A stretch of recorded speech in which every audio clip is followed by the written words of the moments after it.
Sa Mayo na magtigom ang mga kardinal aron susihon ang heroic virtues ni Arsobispo Teofilo Camumot.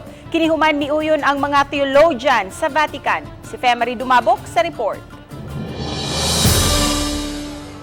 Karong adlaw mong ika-108 ang adlang natawhan ni Arsobispo Teofilo Camumot.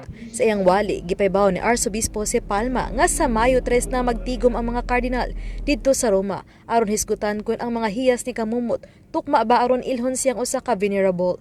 Unang nang hinaot si Palma nga masud unta sa pagtapos sa 500 years of Christianity ang pagkahimo unta ni Camumot nga usa ka venerable. Kung pasite, recommend siya Papa, may mong venerable. No? Pagka nindot na unaon, mo lagyan nga kung sa ato pa, gamay nga pasensya. Samtang gipaybaw ni Father Mar Balili, Vice Postulator sa Camumot Causes of Saint, nga kun uyunan sa mga cardinal ang heroic values ni Camumot, irekomendar na kini sa Santo Papa aron ilhon ang usa ka venerable.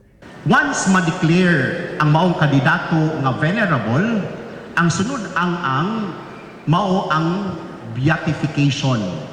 Inikahuman si beatification ang canonization.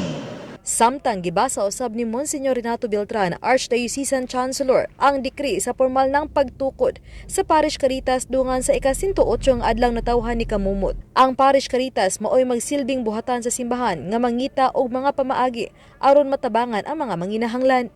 Karong bag-o lang ang Cebu Caritas maoy nag-una sa paghatag og tabang sa mga nabiktima sa bagyong Odette sa habagatang bahin nga nabiktima sa maong bagyo. Uban ni John Solonog Rod Prado. Ako si Femari Dumabok. Balitang Bisdak.